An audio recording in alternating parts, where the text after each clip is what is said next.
بسم اللہ الرحمن الرحیم۔ محترم ناظرین، السلام علیکم ورحمۃ اللہ وبرکاتہ۔ میرا آج کا موضوع ہے انسانیت کو کب اور کیسے سکون ملے گا۔ آج اگر انسانیت کا جائزہ لیں، آپ بھی لیں، میں بھی لوں، تو ہر فرد، مرد، عورت، بچے جو ہے وہ بے سکونی اور پریشانی کی زندگی بسر کر رہے ہیں۔ کسی کا جان، مال، عزت، آبرو بالکل محفوظ نہیں ہے۔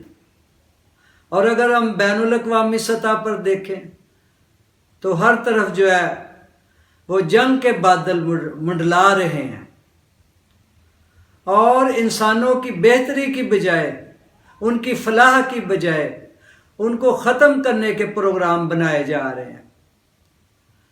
حالانکہ اللہ رب العزت نے اس انسان کو پیدا کیا، اس کی بڑی اہمیت ہے، اور اتنا اسلحہ بنایا جا رہا ہے، ہر ملک جو ہے وہ دوسرے ملک کو تباہ کرنے کی کوشش کر رہا ہے، اور اتنا اسلحہ جمع کر لیا ہے ہر ملک نے کہ اگر ایک آدمی کو 10 مرتبہ بھی مارا جائے تو پھر بھی وہ اسلحہ بچ جائے۔ یعنی ہر طرف بے سکونی کے بادل چھائے ہوئے ہیں۔ تو آئیے پوچھتے ہیں کہ یہ جو بے سکونی کے بادل ہیں، یہ بے سکونی کب اور کیسے ختم ہو؟ تو کیوں نہ ہم جس نے انسانیت کو پیدا کیا ہے اس سے پوچھیں کہ اس کا کیا حل ہے۔ اللہ رب العزت نے انسان کو پیدا کیا، اس کی جتنی ضروریات تھی انسان کو پیدا کرنے سے پہلے ہی وہ ساری ضروریات اللہ نے اس کے لیے پیدا کر دی، اور پھر اس کو ایسے ہی نہیں چھوڑا، اس کی رہنمائی کے لیے اور اس کی اچھی پرورش کے لیے، تاکہ یہ جو ہے دنیا میں جا کے بھٹک نہ جائے اور یہ ناکامیوں کی طرف نہ چلا جائے۔ اللہ رب العزت نے ایک نظام حیات جو ہے اس کو دیا، انبیاء کرام علیہ السلام کا سلسلہ جو ہے اس کو جاری فرمایا، اور یہ جو نبی تھے انہوں نے آ کر لوگوں کو اس بات کو سمجھانے کی کوشش کی کہ ان چیزوں سے جو اپنا تعلق ہٹا کر اس رب کے ساتھ اپنا تعلق جوڑو جس نے تمہیں پیدا کیا، کہ جس نے تمہیں پیدا کیا اس رب کے ساتھ اپنا تعلق جوڑو۔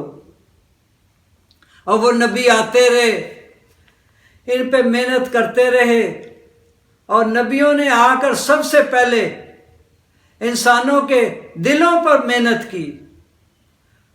جیسے یہ جو ہے حضور صلی اللہ علیہ وسلم کا بھی فرمان ہے کہ انسان کے جسم میں خون کا لوتھڑا ہے، اگر وہ جو ہے اس کی اصلاح ہو جائے تو سارے جسم کے اعضاء جو ہے اس کی اصلاح ہو سکتی ہے۔ ہاتھ بھی ٹھیک چلے گا، پھر زبان بھی ٹھیک چلے گی، آنکھیں بھی ٹھیک دیکھیں گی، اور پھر پاؤں بھی صحیح طرف اٹھ کر چلے جائیں گے۔ تو اس لیے جتنے نبی آتے سب سے پہلے وہ لوگوں کے دلوں پر محنت کرتے تھے۔ حضور صلی اللہ علیہ وسلم نے بھی اپنے جس معاشرے میں تشریف لائے، وہ جو معاشرہ ہے اس کو سب جانتے ہیں کہ اس پر کوئی حکومت کرنے کے لیے تیار نہیں تھا۔ کون سی برائی تھی جو اس معاشرے میں نہیں تھی؟ وہ لڑکیوں کو زندہ درگو کر دیتے تھے، جانور کو نیزہ مارتے تھے، اس کا خون چوس لیتے تھے، اور پھر اس کے بڑھ کر یہ کہ ہر گھر جو ہے وہ شراب خانہ بنا ہوا تھا، کسی کی عزت محفوظ نہیں تھی۔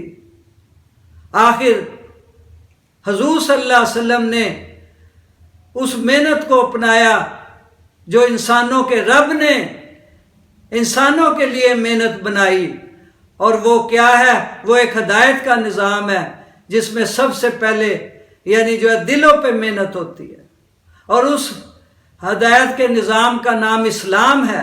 اسلام کے معنی سلامتی، اب یہ سلامتی تو اس وقت آئے گی جب آج میرے اندر اور انسانیت کے اندر اسلام آئے گا۔ آج ہمیں چاہیے کہ ہر فرد، ہر مرد، ہر عورت اسلام کو، یعنی وہ ضابطہ جس کو یعنی انسانوں کے رب نے بنایا ہے، جس سے انسان جو ہے ترقیوں پر پہنچتے ہیں اور ان کے اندر خوشیاں آتی ہیں، ان کے اندر حیا آتا ہے، ان کے اندر محبت آتی ہے، ایک دوسرے کی ہمدردی آتی ہے۔ تو اس نظام کو آج ہم سمجھیں، اس سے محبت کریں، اور پھر اپنے جسم کے یہ جو 6 فٹ کا جسم ہے، اس میں ان تعلیمات کو ہم نافذ کرنے کی کوشش کریں، اور پھر کیا ہوگا؟ ہم سے خوشیاں نکلیں گی، امن نکلے گا، چین نکلے گا، اطمینان نکلے گا۔ ورنہ یہ جو برائیاں یہ آج کی پیدا کردہ نہیں ہے، یہ تو جب انسان کو پیدا کیا اللہ نے اس میں شر و خیر دونوں کو پیدا کیا۔ جب حضرت آدم علیہ السلام کو بنایا، ان کے اندر روح پھونکی، تو حضرت آدم علیہ السلام نے اپنے دائیں طرف 3 خوبصورت شکلیں دیکھیں، اور پھر اس کے بعد ان پہلی صورت سے پوچھا تم کون ہو؟ اس نے کہا میں عقل ہوں۔ کہ تم کہاں رہتی ہو؟ میں انسانوں کے دماغ میں رہتی ہوں۔ پھر دوسری خوبصورت صورت سے پوچھا کہ تم کون ہو؟ اس نے کہا میں حیا ہوں۔ کہ تم کہاں رہتی ہو؟ میں آنکھوں میں رہتی ہوں۔ پھر تیسری خوبصورت شکل سے پوچھا تم کون ہو؟ اس نے کہا میں ایمان ہوں، اللہ سے محبت، اللہ کا ڈر و خوف ہوں۔ کہ تم کہاں رہتے ہو؟ میں لوگوں کے دلوں میں رہتی ہوں۔ پھر اپنی بائیں طرف 3 منحوس بری صورتیں دیکھی، اور ان سے پہلی صورت سے پوچھا تو کون ہے؟ اس نے کہا میں غصہ ہوں۔ کہ تم کہاں رہتے ہو؟ میں دماغ میں۔ کہ دماغ میں تو عقل رہتی ہے۔ کہ نہیں، جب میں آتا ہوں تو عقل چلی جاتی ہے۔ پھر دوسری منحوس جو صورت تھی اس سے پوچھا تم کیا ہو؟ اس نے کہا میں بے حیائی ہوں۔ کہ تم کہاں رہتی ہو؟ میں آنکھوں میں رہتی ہوں۔ کہ وہاں تو جو ہے حیا رہتی ہے، کہ جب میں آتی ہوں تو حیا چلی جاتی ہے۔ پھر تیسری منحوس شکل سے پوچھا تو کون ہے؟ کہ میں دنیا کی محبت، لالچ، بغض، ہوس، نفرت ہوں۔ کہ تم کہاں رہتی ہو؟ کہ میں دل میں رہتی ہوں۔ کہ دل میں تو اللہ کی محبت، اللہ کی عظمت بڑائی رہتی ہے، کہ جب میں آتی ہوں تو وہ سب کچھ چلا جاتا ہے۔ تو یہ غور کریں، یہ برائی ہمیں کہیں سے لانے نہیں پڑتی، یہ ہمارے اندر ہے۔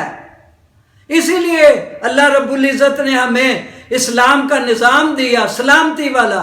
اگر ان کی اسلام کی باتوں کو ہم اپنا لیں تو ہماری یہ برائیاں دب جائیں گی اور اچھائیاں آ جائیں گی، اوپر آ جائیں گی۔ جب تک یہ محنت چلتی رہی، لوگ اس نظام کو اپناتے رہے، دنیا میں امن رہا، چین رہا، سکون رہا، لیکن جب اس سے ہٹ گئے اور پھر دنیا میں بے چینی ہو گئی۔